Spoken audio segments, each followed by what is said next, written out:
Hi welcome to Bombay की बात। और आज जिन महान अदाकार के बारे में हम बात करने जा रहे हैं, शायद ही कोई ऐसा शख्स हो जो उनकी अदाकारी का दीवाना ना हो। हिंदी फिल्म जगत के अंदर कई ऐसे बड़े स्टार्स हुए जो उनकी फिल्में देख देख कर ही इतने बड़े अदाकार बन गए। हिंदी फिल्म जगत के अंदर उन्होंने 6 दशक से ज़्यादा लंबे वक्त तक काम किया है। पड़ोसी मुल्क पाकिस्तान में उनका जन्म हुआ, लेकिन उनकी कर्मभूमि हिंदुस्तान रही और हिंदी फिल्मों में उनके करिश्माई अदाकारी ने उन्हें देश विदेश में एक ख़ास पहचान दिलाई। दोस्तों, मैं बात कर रहा हूँ यहाँ शहज़ादे सलीम की, यानी दिलीप कुमार साहब की। बॉम्बे की बात में आज हम आपको दिलीप कुमार साहब से जुड़े हुए कुछ इंटरेस्टिंग फैक्ट्स बताएंगे जो आज तक कभी आपने इससे पहले सुने नहीं होंगे। तो चलिए मेरे साथ इस सफ़र पर शुरू करते हैं बॉम्बे की बात।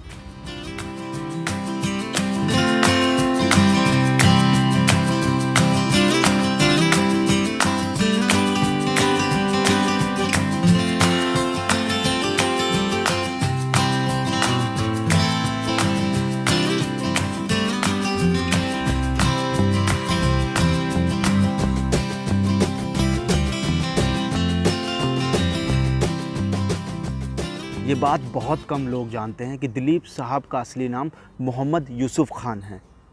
उनके पिता पेशावर के एक फल व्यापारी थे। कहा जाता है कि दिलीप साहब के 12 भाई बहन थे।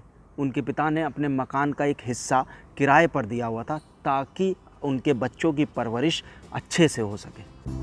1930 में दिलीप साहब के अब्बा हुजूर गुलाम सरवर अपने परिवार समेत मुंबई आकर रहने लगे।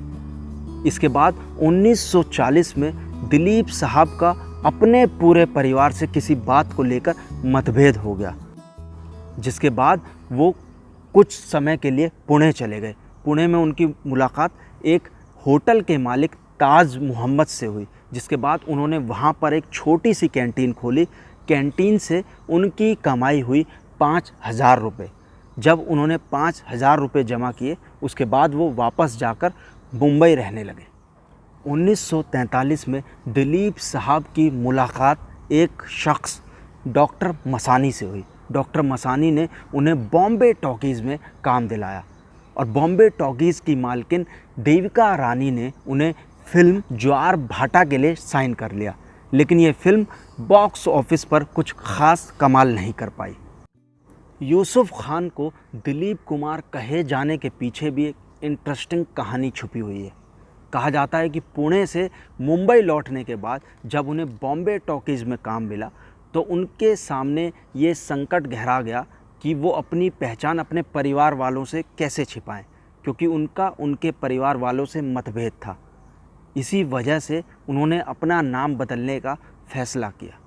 कहा जाता है कि दिलीप साहब को 3 नाम सुझाए गए थे, जिनमें से उन्होंने दिलीप कुमार नाम सबसे ज़्यादा पसंद किया और इसके बाद वो दिलीप कुमार कहे जाने लगे। वैसे तो बॉक्स ऑफिस पर उनकी कई सारी फिल्में आ चुकी थी, लेकिन 1949 में आई उनकी फिल्म अंदाज से उन्हें बड़ी सफलता मिली।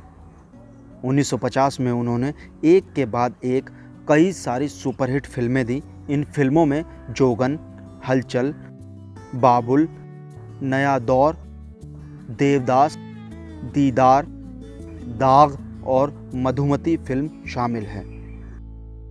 दिलीप कुमार को ट्रेजेडी किंग क्यों कहा जाने लगा, इसके पीछे की कहानी भी बड़ी दिलचस्प है।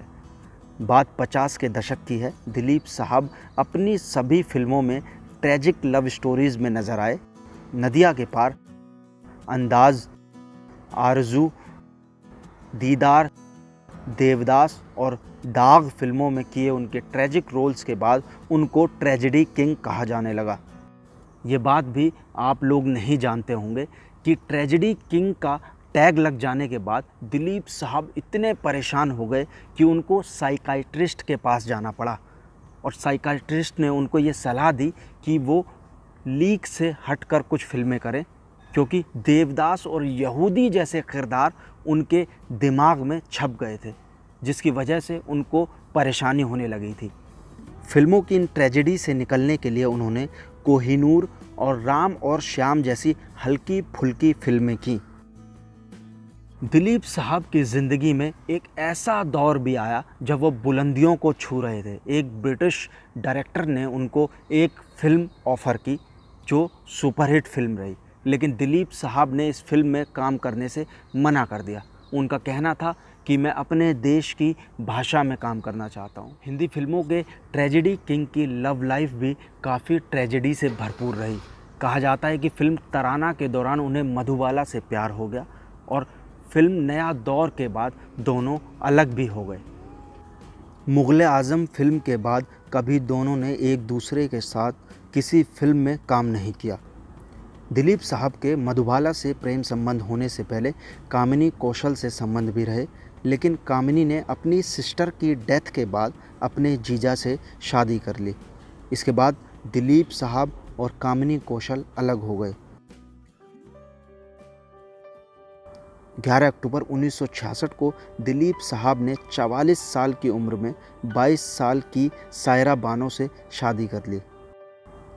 कहा जाता है कि 1981 में दिलीप साहब ने हैदराबाद की आसमा साहिबा से भी शादी की, पर यह शादी भी ज़्यादा दिन नहीं चल पाई और 1983 में दोनों अलग हो गए। ये बात भी शायद ही आप लोगों को पता हो कि दिलीप साहब कई भाषाओं के जानकार हैं। हिंदी, उर्दू, पंजाबी, अवधी, भोजपुरी, मराठी, अंग्रेज़ी और पश्तो भाषा के वो जानकार हैं।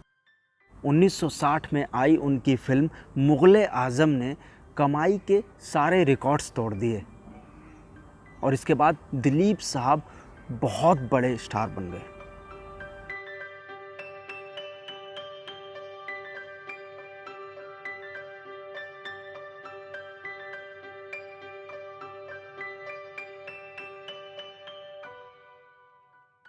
दिलीप साहब ने फिल्मों के डायरेक्शन में भी अपना हाथ आजमाया। 1961 में उन्होंने एक फिल्म गंगा जमुना बनाई जिसमें उनके भाई नसीर खान भी थे, लेकिन ये फिल्म कुछ खास कमाल नहीं कर पाई।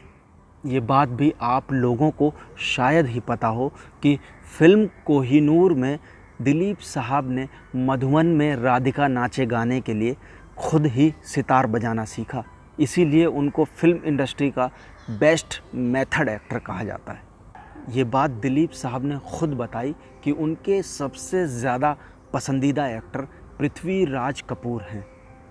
ऐसा इसलिए क्योंकि पृथ्वीराज कपूर खुद भी पेशावर के रहने वाले थे, और दूसरी बात ये कि पृथ्वीराज कपूर की पत्नी और दिलीप साहब की माँ आपस में दोनों बहुत अच्छी दोस्त हुआ करती थी।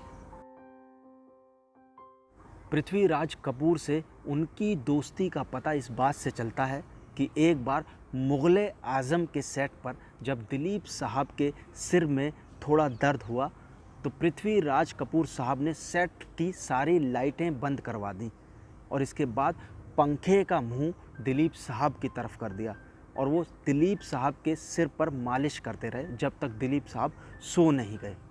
दिलीप साहब सबसे ज़्यादा अवार्ड्स जीतने वाले ऐसे पहले एक्टर हैं जिनका नाम Guinness book of world records में दर्ज है। दिलीप कुमार को पद्म भूषण, पद्म विभूषण, दादा साहेब फाल्के जैसे अवार्ड से सम्मानित किया जा चुका है। इसके अलावा पाकिस्तान सरकार की ओर से उन्हें हाईएस्ट सिविलियन ऑनर निशान ए इम्तियाज़ से नवाजा जा चुका है। 1980 में उन्हें मुंबई का शेरिफ भी घोषित किया गया था। सन 2000 में वो राज्यसभा के सदस्य भी चुने गए। बॉम्बे की बात में आज हमने आपको दिलीप साहब से जुड़े अनसुने किस्से बताए। उम्मीद करता हूँ कि ये आपको ज़रूर पसंद आए होंगे। अगली बार हम किसी नई हस्ती के बारे में आपसे बात करेंगे। फ़िलहाल मुझे दीजिए इजाज़त। बहुत बहुत शुक्रिया।